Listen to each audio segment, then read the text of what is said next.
नमस्कार दोस्तों, स्वागत है आपका हमारे यूट्यूब चैनल MM स्क्वायर में। तो आज हम लोग रिवीजन करने वाले हैं मटेरियल साइंस का। देखिए, ये वीडियो हेल्पफुल है। अगर एग्जाम आपके पास होने वाला है 2 या 4 दिन पहले, तो आप रिवीजन के पर्पज से इस वीडियो को देख सकते हैं। तो चलिए स्टार्ट करते हैं। मटेरियल साइंस में सबसे पहले crystal system and Bravais lattice. तो इसका बहुत ही इंपॉर्टेंट रोल रहता है, इससे क्वेश्चन लगभग बनता ही है। तो चलिए स्टार्ट करते हैं। यहाँ पर अगर क्यूबिकल सिस्टम है तो उसमें ज्योमेट्री जो है उसका रहेगा तो A is equals to B is equals to C, और 3 angle alpha is equals to beta is equals to gamma 90 degree. तो इसका एग्जांपल है सिंपल क्यूबिक, BCC और FCC। फिर टेट्रागोनल में A is equals to B cannot equal to C and alpha is equals to beta is equals to gamma is equals to 90। तो orthogonal में body central टेट्रॉइड इसका example है। यहाँ पर जो एस टी दिया हुआ है तो एस टी मतलब होता है स्केल टाइम लैटिस। देखिए, इनसे क्वेश्चन नहीं आते, ज्यादा क्वेश्चन पूछे जाते हैं यहीं से। टेट्रागोनल जैसे है तो alpha is equals to beta is equals to gamma 90 degree है। ऑर्थोगोनल और रोम्ब, देखिए मोनोक्लिनिक याद करना सबसे सिंपल है। मोनोक्लिनिक और ट्राइक्लिनिक, ट्राइक्लिनिक में कुछ इक्वल नहीं होता, मोनोक्लिनिक में साइड्स इक्वल नहीं होते, but angles alpha is equals to gamma cannot equal to beta. तो हेक्सागोनल में A is equals to B cannot equal to C, alpha beta 90 और गामा 120। रोम्बोहेड्रल में ए बी सी तीनों बराबर होते हैं, alpha beta gamma cannot equal to 90। और orthogonal में साइड्स कैनॉट इक्वल और एंगल्स जो रहते हैं वो इक्वल रहते हैं। तो इनमें आप अगर 2-3 ध्यान रखते हैं तो बाकी ऑप्शन से रूल आउट करना सिंपल हो जाता है, आसान हो जाता है। फिर आगे चलते हैं। एक्सरे डिफ्रैक्शन टेक्निक यूज होता है determination of the crystal structure. ये इंपॉर्टेंट है। अगर BCC है तो नंबर ऑफ एटम्स 2 रहेगा, जो इसका कोऑर्डिनेशन नंबर रहता है 8, और पैकिंग फैक्टर जो पैकिंग इफिशियंसी है 0.68। ये इंपॉर्टेंट है। और A is equals to 4r/√3। तो जो इसका क्यूबिक जो लैटिस बनेगा अपना, तो यहाँ पर जो इसका साइड का जो लेंथ रहेगा, और जो एक एटम जैसे यहाँ है तो इसका जो रेडियस रहेगा, तो A इज इक्वल्स टू होता है 4r/√3। इसी तरह FCC अगर क्रिस्टल स्ट्रक्चर है तो उसमें A is equals to 4r/√2 रहेगा, और HCP में रहेगा A is equals to 2r। तो ये इंपॉर्टेंट है। फिर नंबर ऑफ एटम्स 2, 4, 6 और 8, 12, 12 उसका कोऑर्डिनेशन नंबर। Efficiency 0.68, 0.74 and 0.74। एक रहता है डायमंड, डायमंड के लिए रहता है, डायमंड क्रिस्टल स्ट्रक्चर के लिए रहता है, उसका इफिशियंसी रहेगा 0.53। तो ये भी ऑप्शन में रहता है, मैच द कॉलम वगैरह में पूछ लेता है। फिर इसमें देखिए किसका एग्जाम्पल क्या है। जैसे BCC है तो BCC जनरली हार्ड रहता है, FCC सॉफ्ट रहता है। तो मतलब डक्टाइल रहेगा FCC, और BCC हार्ड रहेगा। तो देखिए आयरन में जो 910 से 1400 डिग्री सेल्सियस तक BCC स्ट्रक्चर रहेगा। टंगस्टन BCC है। WCrVMO, WCrVMO, तो याद करने के लिए WCrVMO, तो इसमें BCC स्ट्रक्चर रहता है। FCC में आयरन है 910 से 1400, और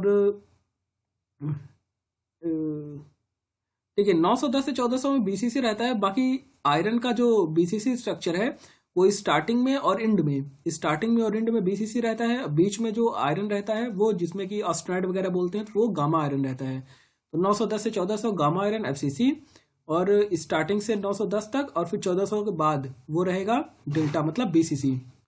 फिर FCC में बाकी है अल्मोनियम, कॉपर, निकल, गोल्ड, सिल्वर। तो सिंपल है। फिर मैग्नीशियम में देखिए आता है cobalt, zirconium, zinc, cobalt, zirconium, zinc, titanium. तो टाइटेनियम बहुत बार पूछा जा चुका है।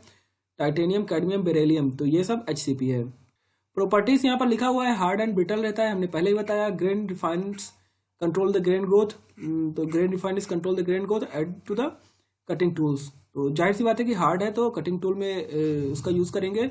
ये स्ट्रॉन्ग एंड डक्टाइल रहता है, और easy shear use to solid lubricant, तो इसका सॉलिड लुब्रिकेंट की तरह हम यूज करते हैं। स्टैकिंग सीक्वेंस में ध्यान रखिए कि ABC रहेगा FCC के लिए, बाकी AB। डिफिनेशन आता है एलोट्रॉप का, तो एलोट्रॉप का डिफिनेशन है, it is the tendency of an element to exist in the different crystalline structure at the different temperature and pressure. अलग अलग टेम्परेचर प्रेशर में अलग अलग क्रिस्टलाइन स्ट्रक्चर में मिलता है, तो उसको बोलते हैं एलोट्रॉप। जैसे कि कार्बन है, कार्बन के एलोट्रॉप होते हैं। फिर क्रिस्टल स्ट्रक्चर का डेंसिटी, तो देखिए डेंसिटी में ये फॉर्मूला आता है, एटॉमिक जो उसका एटॉमिक मास है into number of atoms upon जो एवोगैड्रो नंबर है इंटू A क्यूब। तो ये चीज ध्यान रखिए कि Na upon 6.02 into 10⁻23 into A cube. So A atomic mass, N number of atoms, ये Avogadro number into A cube volume.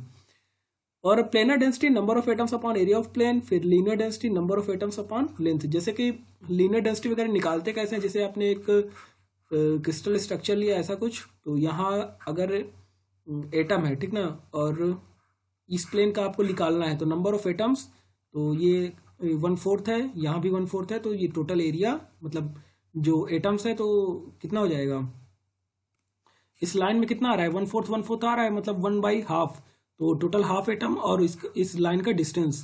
तो अगर ये FCC है, BCC है, उस हिसाब से इसका डिस्टेंस हो जाएगा. तो number of atom upon length of direction, तो जितना लेंथ है उसका दोनों के बीच का, तो वो डायरेक्शन डिस्टेंस हो जाएगा, डिस्टेंस हो जाएगा.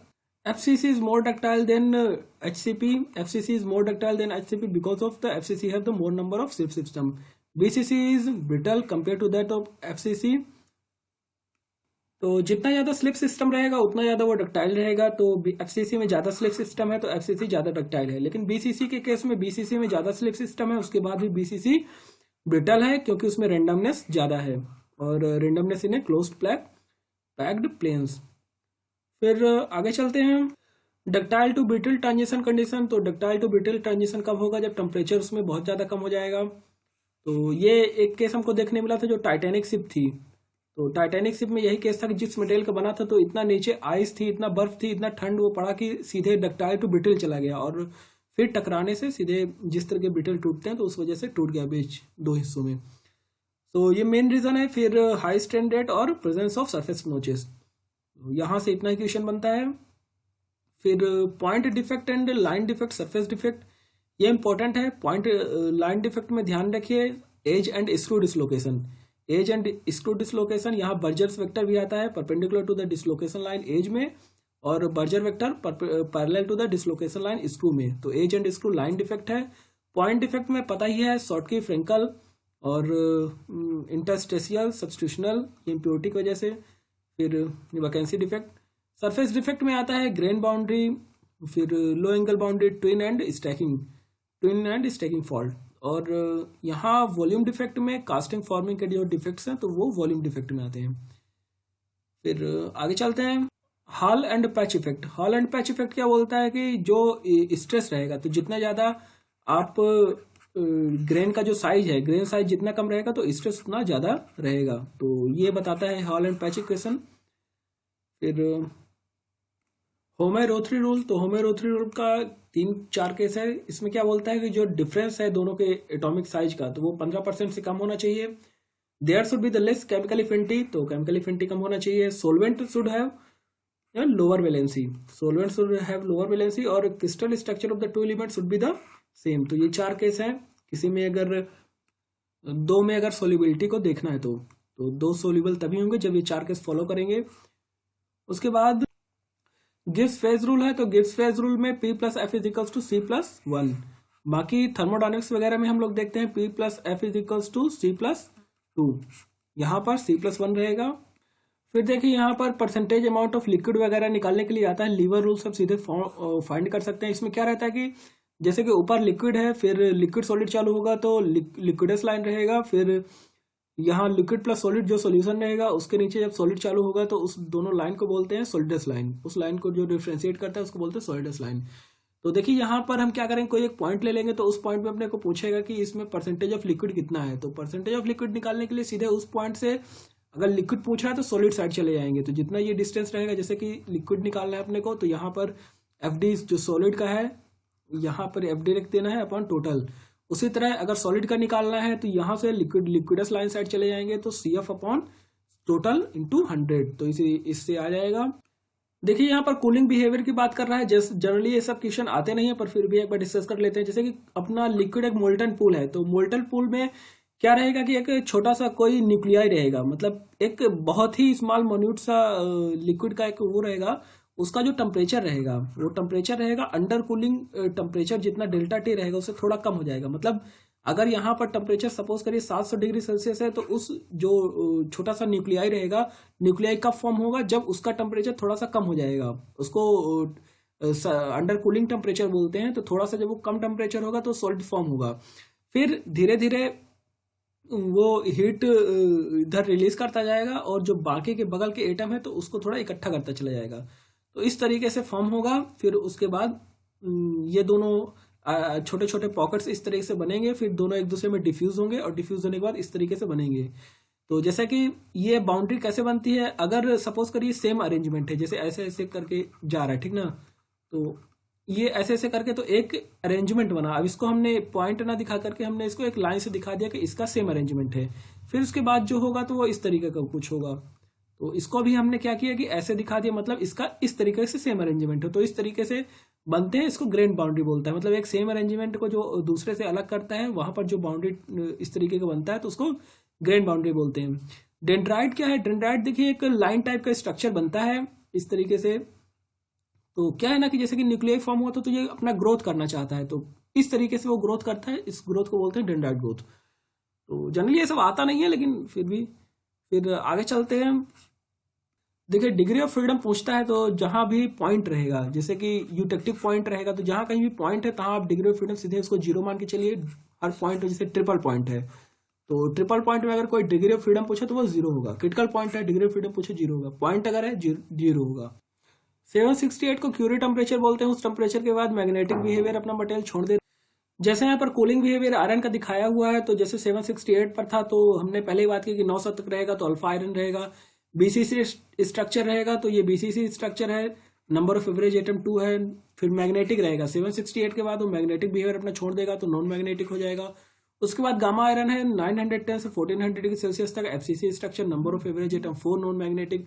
उसके बाद फिर डेल्टा आयरन फिर बीसीसी हो जाता है। तो ये सारे जो स्टेट हैं वो ट्रांसफॉर्मेशन स्टेट हैं। फिर आगे चलते हैं। फिर ये iron carbon diagram most important है। तो यहाँ पर देखने वाली बात है, जैसे पॉइंट 8 है तो पॉइंट 8 में यूटेक्टॉइड रहता है। ये बहुत बार क्वेश्चन आता है, पॉइंट 8 पर यूटेक्टॉइड।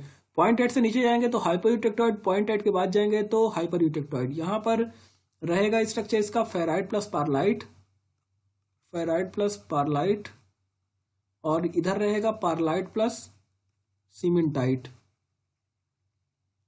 ये भी क्वेश्चन आता है कि अगर आप फेराइट कंटेंट उसका बढ़ाएंगे तो क्या इंक्रीज होगा, तो जाहिर सी बात है डक्टिलिटी इंक्रीज होगी। फेराइट कंटेंट बढ़ाएंगे तो डक्टिलिटी इंक्रीज होता है। फिर यहाँ पर सारा कुछ दिया हुआ है। ये गामा था, ऑस्टनाइट था। ऑस्टनाइट एक सॉलिड से 2 सॉलिड में कन्वर्ट होगा तो उसको यूटेक्टॉइड रिएक्शन बोलते हैं।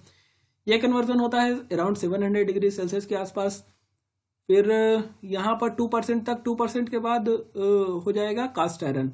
कास्ट आयरन में यहाँ यूटेक्टॉइड रहेगा, सॉरी यूटेक्टिक रहेगा। तो इसमें क्या होता है कि एक सॉलिड कन्वर्ट होता है एक लिक्विड कन्वर्ट होता है 2 सॉलिड में। देखिए यहाँ पर ऊपर लिक्विड है, ठीक ना, तो एक लिक्विड कन्वर्ट होगा 2 सॉलिड में। लिक्विड दिया हुआ है, एक लिक्विड कन्वर्ट होगा 2 सॉलिड में, तो उसको बोलेंगे यूटेक्टॉइड रिएक्शन, यूटेक्टॉइड। और 4.3% अगर कार्बन से नीचे है तो वो हो जाएगा हाइपो यूटेक्टिक, और 4.3 से अगर ऊपर है उसका कार्बन परसेंटेज तो हो जाएगा हाइपर। तो 4.3 से कम हाइपो यूटेक्टिक और 4.3 से ज़्यादा हाइपर यूटेक्टिक। फिर यहाँ दिखाया हुआ है वही चीज़ कि अगर पेरटेक्टिक है तो पेरटेक्टिक में सॉलिड प्लस लिक्विड एक सॉलिड में कन्वर्ट होगा तो ये बनेगा गामा ऑस्टनाइड। फिर यूटेक्टिक रहता है एक लिक्विड 2 सॉलिड में कन्वर्ट होगा तो इसको बोलते हैं लेड्रोब्राइड। इसमें गामा प्लस Fe3C बनता है कंपोजिशन उसका। फिर यूटेक्टॉइड में एक सॉलिड जो कि गामा रहेगा 2 सॉलिड में कन्वर्ट होगा, अल्फा प्लस Fe3C, इसको पारलाइट। तो ये सारा था आयरन कार्बन डायग्राम। इसके बाद है हीट ट्रीटमेंट। तो देखिए हीट ट्रीटमेंट और ये जो आयरन कार्बन डायग्राम है, सी कर्व है, एस कर्व है, तो ये सारे इंपॉर्टेंट है। हीट ट्रीटमेंट में होता है अनिलिंग, नॉर्मलाइजिंग, हार्डनिंग और केस हार्डनिंग। केस हार्डनिंग में सरफेस हार्डनिंग में कार्बोराइजिंग, नाइट्राइडिंग, साइनाइडिंग, इंडक्शन और फ्लेम हार्डनिंग। तो लो कार्बन के लिए रहता है कार्बोराइजिंग, नाइट्राइडिंग, साइनाइडिंग, और हाई के लिए रहता है इंडक्शन हार्डनिंग और फ्लेम हार्डनिंग। तो चलिए बारी बारी से इसको देख लेते हैं। अनिलिंग में क्या होता है कि हम कूलिंग करते हैं फर्नेस में, हमने वहीं पर उसको कूल करने के लिए छोड़ देते हैं तो ज़्यादा समय लगेगा। जाहिर सी बात है कि फर्नेस में अंदर हीट रहेगा तो ज़्यादा टाइम लगेगा। और उसके बाद अगर हम फर्नेस में ही कूल कर रहे हैं, मतलब लंबे टाइम तक कूल होगा, तो जो ग्रेन रहेगा, ग्रेन ग्रोथ हो जाएगा। छोटे छोटे ग्रेन रहेंगे तो कंबाइन होकर ग्रेन ग्रोथ कर लेंगे। Recovery, recrystallization and then grain growth takes place. तो फिर उसके बाद रेसिडुअल स्ट्रेस कंप्लीटली रिलीव हो जाएगा, क्योंकि हमने उसको एक ठंडा नहीं किया, अपना टाइम लेने दिया, तो उसकी वजह से रेसिडुअल स्ट्रेस में रहेगा नहीं। और ऐसा करने से ग्रेन की साइज ज़्यादा है, स्ट्रेंथ कम हो जाएगा, हार्डनेस कम हो जाएगा और मशीनेबिलिटी उसकी अच्छी हो जाएगी। तो ये सारा कुछ है गामा कोर्स पारलाइट स्ट्रक्चर बनाता है। तो फाइनली अनिलिंग हम करते हैं तो अपने को कोर्स पारलाइट स्ट्रक्चर मिलता है।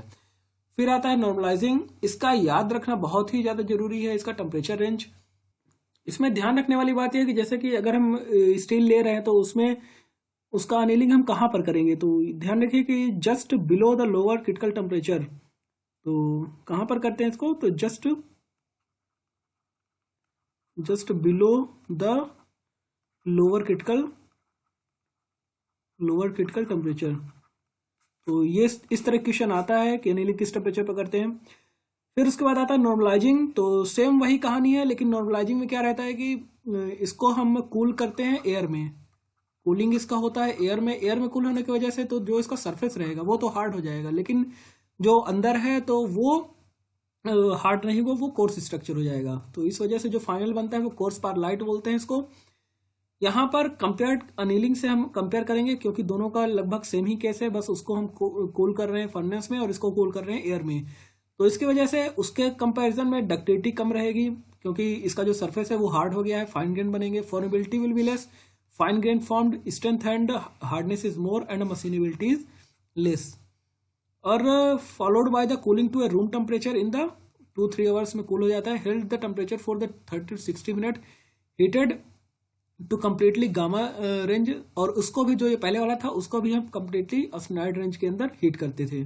तो heated completely austenite and 50 to 100 degree Celsius. और इसका जो टेम्परेचर है तो वो लगभग रहता है नॉर्मलाइजिंग टेम्परेचर अबोव अपर क्रिटिकल टेम्परेचर। तो 50 डिग्री, लगभग हम 50 डिग्री अबोव अपर क्रिटिकल टेम्परेचर। अगर आप लोग इसका टेम्परेचर से याद रखना चाहते हैं तो उसके लिए मैं बता दूं कि यहाँ पर लगभग 800 से 920 डिग्री सेल्सियस, और जो ये अनिलिंग था तो वो लगभग रहता है 760 के आसपास, 720, 700 से 760 डिग्री सेल्सियस। मटेरियल के हिसाब से चेंज होता है, जनरली स्टील के लिए है। फिर आगे चलते हैं। फिर हार्डनिंग है। तो हार्डनिंग में क्या करते हैं हम लोग कि सीधे क्विंचिंग, अभी तक एयर और फर्नेस में कर रहे थे, यहाँ सीधे क्विंचिंग वाटर यूज करेंगे। फिर वाटर या ब्राइन यूज कर सकते हैं। तो ब्राइन रहता है Na वाटर और NaCl, सॉरी, तो ब्राइन यूज करते हैं कि NaOH यूज करते हैं। तो ब्राइन का अगर फार्मूला आपको जानना है तो होता है NaOH और HCl, इसका फार्मूला है ब्राइन, या कि फिर NaOH यूज करते हैं या कि वाटर यूज करते हैं। तो इसमें हम लोग क्विंचिंग करते हैं उसकी। देखिए यहाँ पर हमने क्या किया कि जल्दी से उसको ठंडा कर दिया, तो उसके वजह से अपने को जो स्ट्रक्चर मिला तो वो गामा कन्वर्ट हो गया मार्टेनसाइट में। तो ये हार्ड रहेगा, हार्डेस्ट नॉन फेज हार्ड रहेगा, आयरन कार्बाइड फॉर्म होगा, और इसका हार्डनेस Rc65, ये एग्जाम क्वेश्चन में आता है। फिर FCC सीधे BCT स्ट्रक्चर में कन्वर्ट हो जाएगा, जो कि मार्टेनसाइट का स्ट्रक्चर BCT रहता है। यहाँ से हमको प्रॉब्लम मिलेंगी, कोर्सिव रहेगा, क्विंचिंग क्रैक आ जाएगा, उसमें डिस्टॉर्शन रहेगा, और उसमें जो स्ट्रेन, रिटेन्ड स्ट्रेन आ जाएगा, उसमें स्ट्रेन अंदर रेसिडुअल स्ट्रेस जिसको बोलते हैं, तो सॉरी स्ट्रेन नहीं, रेसिडुअल स्ट्रेस आ जाएगा उसमें। फिर देखिए इसका सॉल्यूशन क्या है। तो उसके लिए हम टफनेस स्टोर करने के लिए उसमें हम क्या करते हैं कि उसका हम टेम्परिंग करते हैं। तो टेम्परिंग दो तरीके से होता है, एक है ऑस टेम्परिंग, एक मार टेम्परिंग। तो मार टेम्परिंग, ऑस टेम्परिंग में होता यह है कि हम उसको फिर गर्म करते हैं और एक स्टेज में ला करके बीच टेम्परेचर में हम उसको कुछ देर रखते हैं और फिर उसके बाद ठंडा करते हैं। तो ऑस टेम्परिंग में ऑस्टेनाइड बन जाता है और मार टेम्परिंग में मार्टेनसाइट बनता है।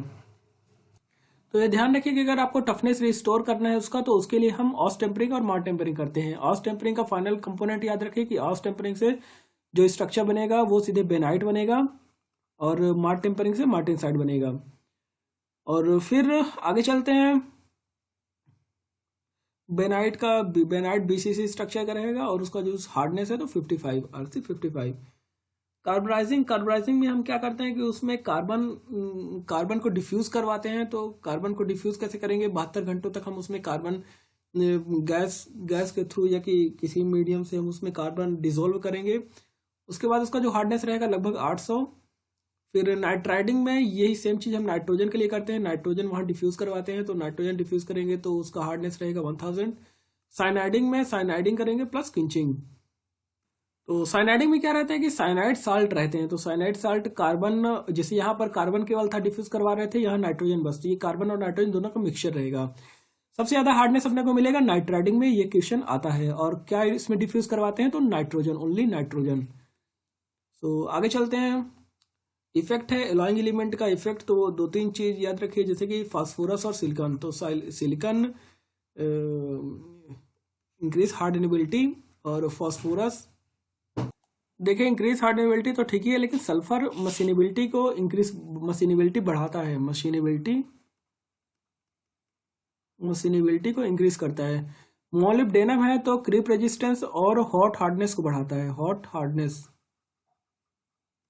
कोबाल्ट है तो इंक्रीजेस टफनेस, तो इंक्रीजेस टफनेस कोबाल्ट है। वेंडेनियम है इंक्रीज द इंड्यूर स्ट्रेंथ। फिर मैग्नीज है इंक्रीज द एब्रेसिव रेजिस्टेंस। और कोबाल्ट में भी हॉट हार्डनेस को, हॉट स्ट्रेंथ को बढ़ाता है। हॉट स्ट्रेंथ का मतलब ये होता है कि अगर जैसे कि टूल है, टूल अगर वर्क कर रहा है तो वर्क करते करते वो गर्म पड़ेगा, तो गर्म करने पड़ने के बाद भी कितनी उसमें स्ट्रेंथ रहती है, कितना एफिशिएंटली काम करता है, वो चीज़ बताता है। और हॉट हार्डनेस टंगस्टन, तो ये सारे मटेरियल लेंगे। फिर आगे चलते हैं। कार्बन परसेंटेज, तो low carbon steel, medium carbon steel and high carbon steel. तो इनका जो कंपोनेंट है एप्लीकेशन है, तो मीडियम कार्बन स्टील में कनेक्टिंग रॉड, ये क्वेश्चन आया था अभी एनएलसी में, ये कि एसएससी जेई में, तो मतलब ये क्वेश्चन आता रहता है मीडियम कार्बन स्टील। फिर लो कार्बन स्टील के लिए स्क्रू, वायर्स, नेल्स, इस तरीके से। हाई कार्बन स्टील के लिए hammer, cutting tool, ball bearing. फिर आगे चलते हैं। White cast iron, white cast iron में क्या रहता है कि सीमेंटाइड एक उसमें रखते हैं, तो सीमेंटाइड निडल के फॉर्म में पारलाइट के बीच में मैट्रिक्स का एक फॉर्म बनाता है, तो उस वजह से इसकी स्ट्रेंथ ज़्यादा रहती है, तो स्ट्रेंथ व्हाइट कास्ट आयरन की ज़्यादा रहती है। Brittle and wear resistance. फिर आगे grey cast iron, grey cast iron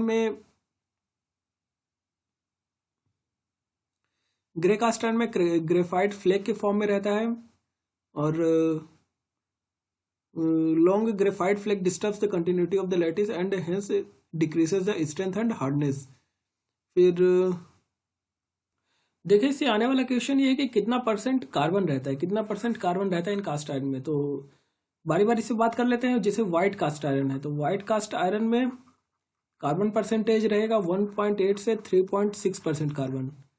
फिर उसके बाद अगर ग्रे कास्ट आयरन की बात करें, तो ग्रे कास्ट आयरन में कार्बन परसेंटेज रहेगा 2.5 से 4%। जाहिर सी बात है कि कास्ट आयरन है तो लगभग 2.1% से ज़्यादा ही कार्बन उसमें रहना चाहिए, लेकिन व्हाइट कास्ट आयरन 1.8 से 3.6, ग्रे कास्ट आयरन 2.5 से 4। फिर मेलिबल कास्ट आयरन,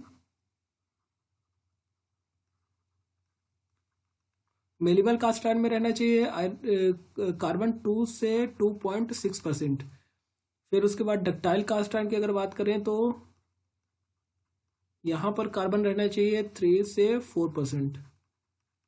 तो ये सारा था। इसी के साथ ही देख लेते हैं स्टील्स में डिफरेंट ग्रेड की जो स्टील रहती हैं, low carbon steel, high carbon steel, तो उसमें कितना परसेंटेज ऑफ कार्बन रहता है। तो अगर वेरी लो कार्बन स्टील की बात करें, तो वेरी लो कार्बन स्टील में कार्बन रहेगा लगभग 0.1% से कम। फिर माइल्ड स्टील की अगर बात करें, तो माइल्ड स्टील में कार्बन रहेगा अप टू 0.25%। फिर मीडियम कार्बन स्टील की बात करें, जिसका कि कनेक्टिंग रॉड वगैरह बनता है, तो मीडियम कार्बन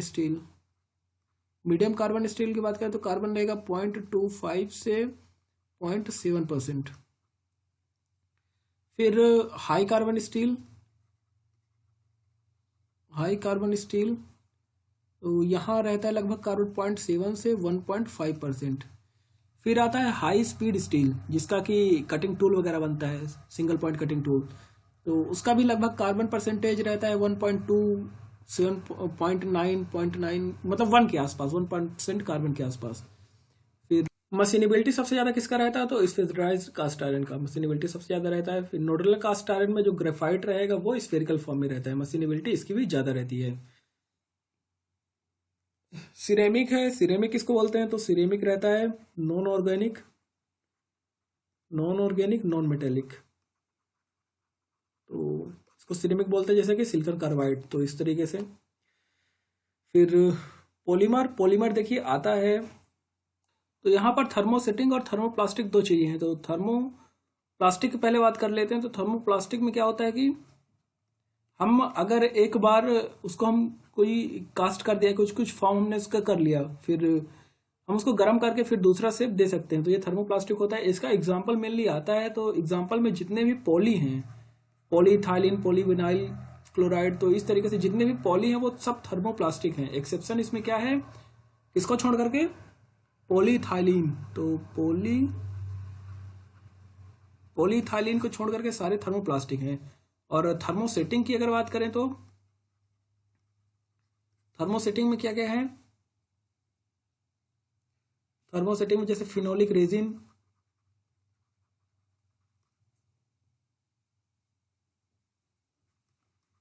फॉर्मेल्डिहाइड,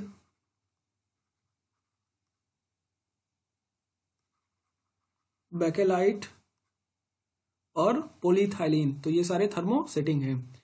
मेनली यही से क्वेश्चन आता है कि बेकेलाइट, फॉर्मेल्डिहाइड, फिनोलिक रेजिन और पॉलीइथाइलिन, तो ये सब ध्यान में रखिए। यहाँ पर एक नाइलॉन थर्मोप्लास्टिक है, तो ये सारी चीजें हैं। फिर इसके आगे चलते हैं।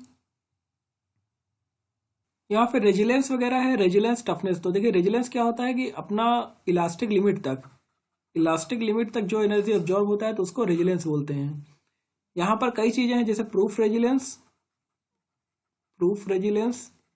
तो और प्रूफ रेजिलेंस, और एक है modulus of resilience. Modulus of resilience है total resilience upon volume, proof resilience है अप टू द, तो प्रूफ रेजिलेंस हो जाएगा, देखिए अगर किसी, जैसे टोटल इलास्टिक लिमिट तो बहुत बहुत यहाँ से यहाँ तक है, ठीक ना, तो यहाँ से यहाँ तक टोटल इलास्टिक लिमिट है। इलास्टिक लिमिट तक कहीं भी अगर आप एनर्जी निकालते हैं किसी पॉइंट पर तो वो रेजिलेंस कहलाएगा। लेकिन आप मैक्सिमम निकालते हैं, मतलब पूरा इलास्टिक लिमिट तक, तो वो हो जाएगा प्रूफ रेजिलेंस, मतलब मैक्सिमम।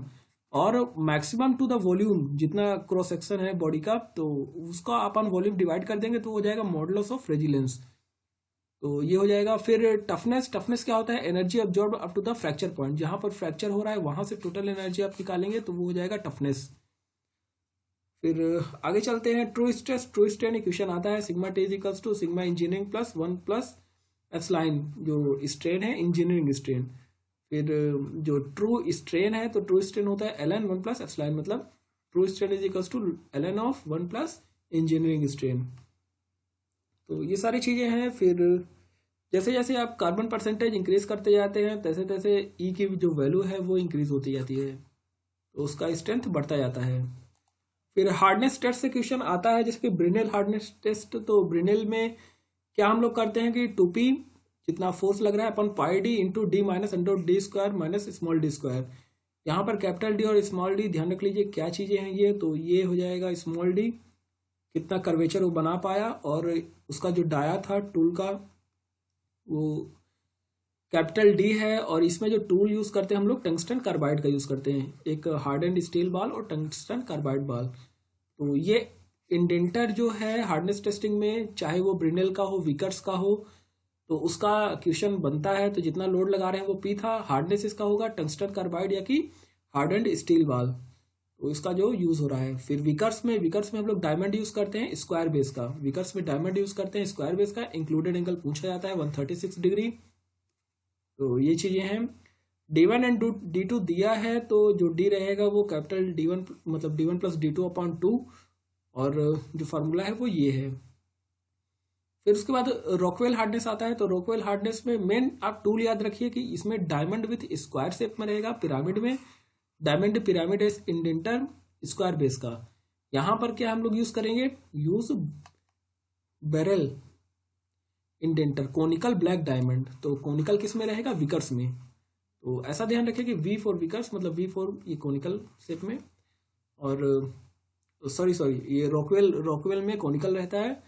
विकर्स में तो हमने बताया ना स्क्वायर, उसका पिरामिड रहेगा और स्क्वायर बेस का डायमंड पिरामिड विकर्स में, रॉकवेल में वी।